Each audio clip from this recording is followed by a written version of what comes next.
The Battle of Bad Axe, also known as the Bad Axe Massacre, occurred 1–2 August 1832, between Sauk and Fox Indians and United States Army regulars and militia. This final battle of the Black Hawk War took place near present-day Victory, Wisconsin in the United States. It marked the end of the war between white settlers and militia in Illinois and Michigan Territory, and the Sauk and Fox tribes under warrior Black Hawk. The battle occurred in the aftermath of the Battle of Wisconsin Heights, as Black Hawk's band fled the pursuing militia. The militia caught up with them on the eastern bank of the Mississippi River, a few miles downstream from the mouth of the Bad Axe River. The battle that followed was very one-sided. Historians have called it a massacre since the 1850s. The fighting took place over 2 days, with the steamboat Warrior present on both days. By the second day, Black Hawk and most of the Native American leaders had fled, though many of the band stayed behind. The victory for the United States was decisive, and the end of the war allowed much of Illinois and present-day Wisconsin to be opened for further settlement. Background: in an 1804 treaty between the governor of Indiana Territory and a council of leaders from the Sauk and Fox, Native American tribes ceded 50 million acres of their land to the United States for $2,234.50 and an annual annuity of $1,000. The treaty also allowed the Sauk and Fox to remain on their land until it was sold. The treaty was controversial. Sauk war leader Black Hawk and others disputed its validity because they said that the full tribal councils were not consulted and the council that negotiated the treaty did not have the authority to cede land. After the discovery of lead in and around Galena, Illinois, during the 1820s, miners began moving into the area ceded in the 1804 treaty. When the Sauk and Fox returned from the winter hunt in 1829, they found their land occupied by white settlers and were forced to return west of the Mississippi River. Angered by the loss of his birthplace, Black Hawk led a number of incursions across the Mississippi River into Illinois between 1830 and 1831, but each time was persuaded to return west without bloodshed. In April 1832, encouraged by promises of alliance with other tribes and the British, he again moved his so-called British band, of around 1,000 warriors and non-combatants, into Illinois. Finding no allies, he attempted to return across the Mississippi to present-day Iowa. But the undisciplined Illinois militia's actions led to Black Hawk's surprising victory at the Battle of Stillman's Run. A number of other engagements followed, and the militia of Michigan Territory and the state of Illinois were mobilized to hunt down Black Hawk's band. The conflict became known as the Black Hawk War. The period between the Battle of Stillman's Run in May and the raid at Sinsinawa Mound in late June was filled with war-related activity. A series of attacks at Buffalo Grove, the Plum River Settlement, Fort Blue Mounds, and the war's most famous incident, the Indian Creek Massacre, all took place between mid-May and late June 1832. Two key battles, one at Horseshoe Bend on the 16th of June and the other at Wadham's Grove on the 18th of June, played a role in changing public perception about the militia after its defeat at Stillman's Run.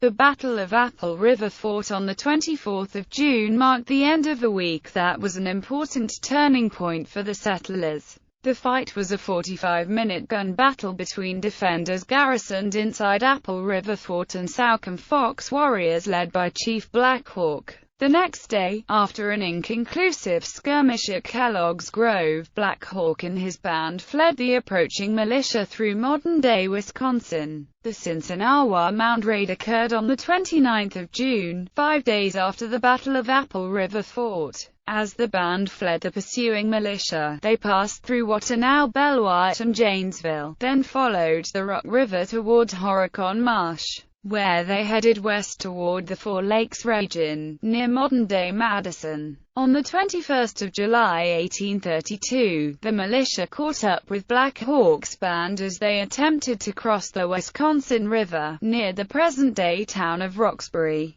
in Dane County, Wisconsin, resulting in the Battle of Wisconsin Heights. Prelude. A few hours after midnight on the 22nd of July, with Black Hawk's band resting on a knoll on the Wisconsin Heights battlefield, near Popper, one of the key leaders accompanying Black Hawk, attempted to explain to the nearby militia officers that his group wanted only to end the fighting and go back across the Mississippi River. In a loud, shrill voice, he delivered a conciliatory speech in his native Ho-Chunk language. Assuming Porkett and his band of Ho-Chunk guides were still with the militia at Wisconsin Heights. However, the U.S. troops did not understand him, because their Sauk allies had already departed the battlefield. Following this failed attempt at peace, near Popper abandoned the cause and returned to a nearby Ho-Chunk village. The British band had slowly disintegrated over the months of conflict. Most of the Ho-Chunk and Potawatomi that had joined were gone by the Battle of Bad Axe. Others, especially children and the elderly, had died of starvation while the band fled the pursuing militia through the swamps around Lake Koshkonong. Following the engagement at Wisconsin Heights, the militia decided to wait until the following day to pursue Black Hawk.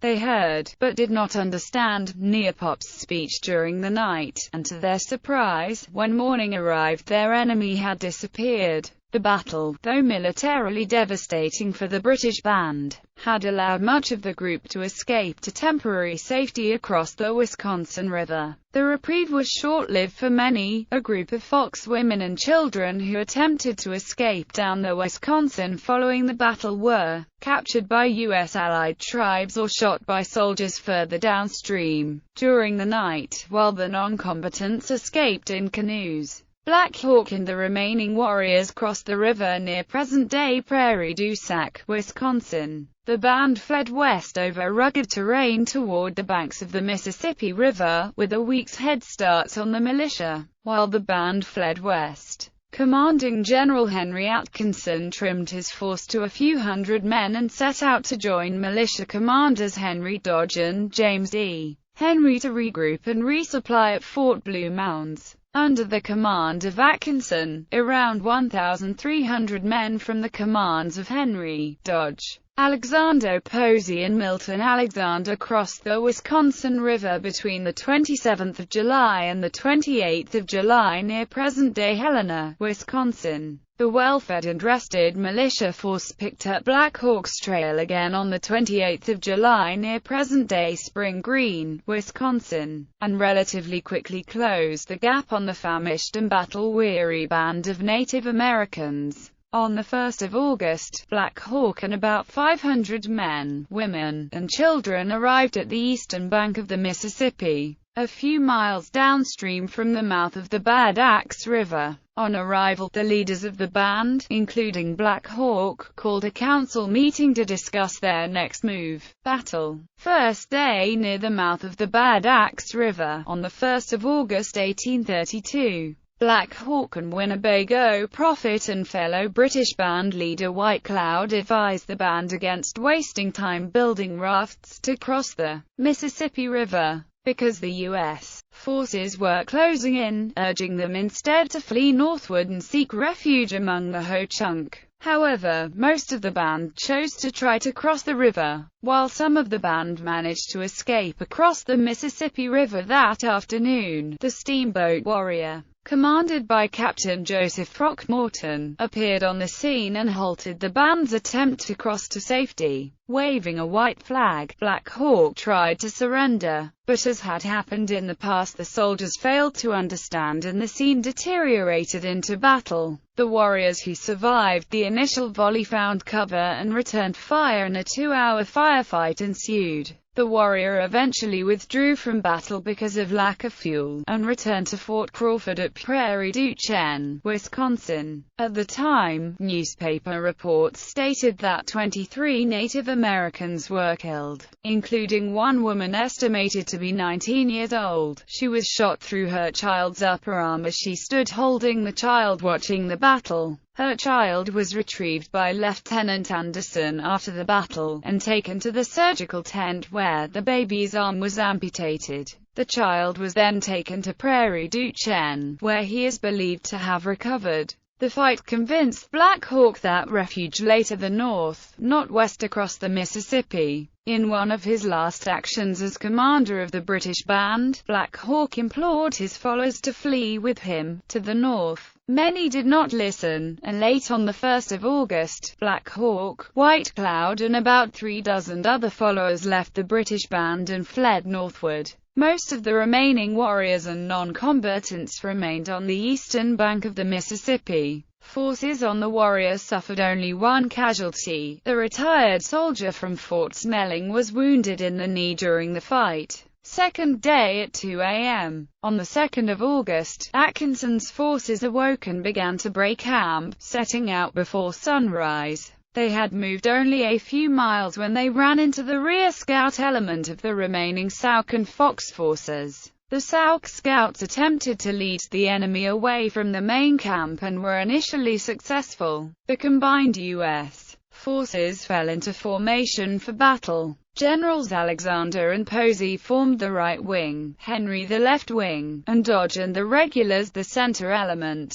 As the Native Americans retreated toward the river, the militia's left wing were left in the rear without orders. When a regiment stumbled across the main trail to the camp, the scouts could only fight in retreat and hope that they had given their comrades a chance to escape the militia, while the Sauk and Fox kept retreating to the river. However, Warrior returned after obtaining more wood in Prairie du Chien, leaving the refueling point about midnight and arriving at Bad Axe about 10 a.m. The slaughter that followed continued for the next 8 hours. Henry's men, the entire left wing, descended a bluff into the midst of several hundred Sauk and Fox warriors, and a desperate bayonet and musket battle followed. Women and children fled the fight into the river, where many drowned immediately. The battle continued for 30 minutes before Atkinson came up with Dodge's center element, cutting off escape for many of the remaining native warriors. Some warriors managed to escape the fight to a Willow Island, which was being peppered with canister shot and gunfire by Warrior. The soldiers killed everyone who tried to run for cover or cross the river. Men, women and children alike were shot dead. More than 150 people were killed outright at the scene of the battle, which many combatants later termed a massacre. The soldiers then scalped most of the dead, and cut long strips of flesh from others for use as razor strops. U.S. forces captured an additional 75 Native Americans. Of the total 400 to 500 Sauk and Fox at Bad Axe on the 2nd of August, most were killed at the scene, others escaped across the river. Those who escaped across the river found only temporary reprieve as many were captured and killed by Sioux warriors acting in support of the U.S. Army. Sioux brought 68 scalps and 22 prisoners to the U.S. Indian agent Joseph M. Street in the weeks following the battle. The United States suffered 5 killed in action and 19 wounded. Context: the Battle of Bad Axe was a mostly one-sided affair that has been called a massacre by both modern and historical accounts of the engagement, as well as by those who participated. On the 3rd of August 1832, the day after the battle, Indian agent Street wrote to William Clark describing the scene at Bad Axe and the events that occurred there. He stated that most of the Sauk and Fox were shot in the water or drowned trying to cross the Mississippi to safety. Major John Allen Wakefield published an account of the war in 1834, which included a description of the battle. His description characterized the killing of women and children as a mistake. During the engagement we killed some of the squaws through mistake. It was a great misfortune to those miserable squaws and children, that they did not carry into execution the plan they had formed on the morning of the battle, that was to come and meet us,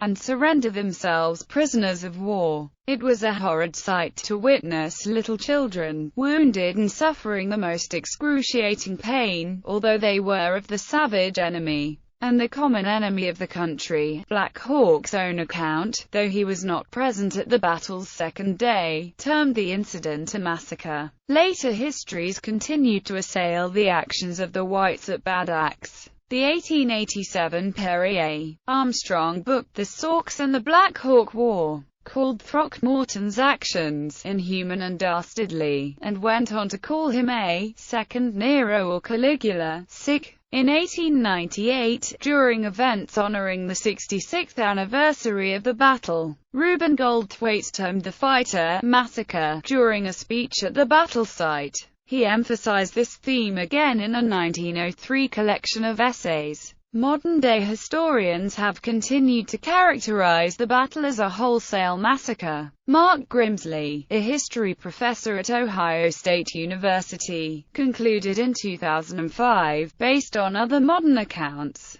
that the Battle of Bad Axe would be better termed a massacre. Kerry A. Trask's 2007 work, Black Hawk: The Battle for the Heart of America, points to the writings of Wakefield as evidence that delusional beliefs about doing brave deeds and magnifying manliness spurred the U.S. forces to revel in and pursue massacring and exterminating the Sauk and Fox. Trask concluded that Wakefield's statement, "I must confess that it filled my heart with gratitude and joy to think that I had been instrumental, with many others, in delivering my country of those merciless savages, and restoring those people again to their peaceful homes and firesides," was a viewpoint held by nearly all militia members. Aftermath: the Black Hawk War of 1832 resulted in the deaths of at least 70 settlers and soldiers, and hundreds of Black Hawks banned, as well as the combat casualties of the war. A relief force under General Winfield Scott suffered hundreds deserted and dead, many from cholera. The end of the war at Bad Axe ended the large-scale threat of Native American attacks in northwest Illinois, and allowed further settlement of Illinois and what became Iowa and Wisconsin.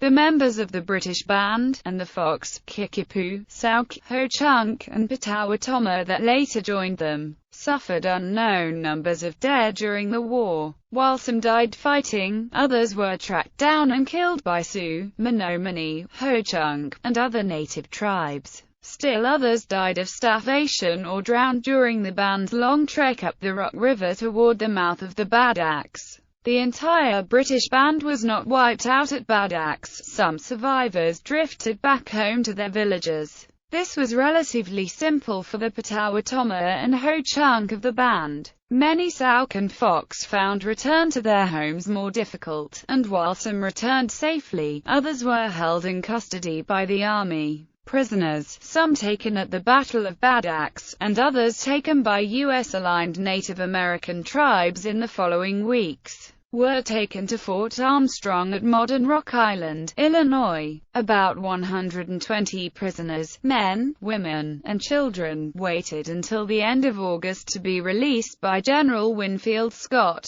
Black Hawk and most of the leaders of the British band were not immediately captured following the conclusion of hostilities. On the 20th of August, Sauk and Fox under Keokuk turned over Neopapa and several other British band chiefs to Winfield Scott at Fort Armstrong. Black Hawk, however, remained elusive. After fleeing the battle scene with White Cloud and a small group of warriors, Black Hawk had moved northeast toward the headwaters of the La Crosse River. The group camped for a few days and was eventually counseled by a group of Ho-Chunk, which included White Cloud's brother, to surrender. On the 27th of August 1832, Black Hawk, White Cloud and the remnants of the British band surrendered to Joseph M. Street at Prairie du Chien.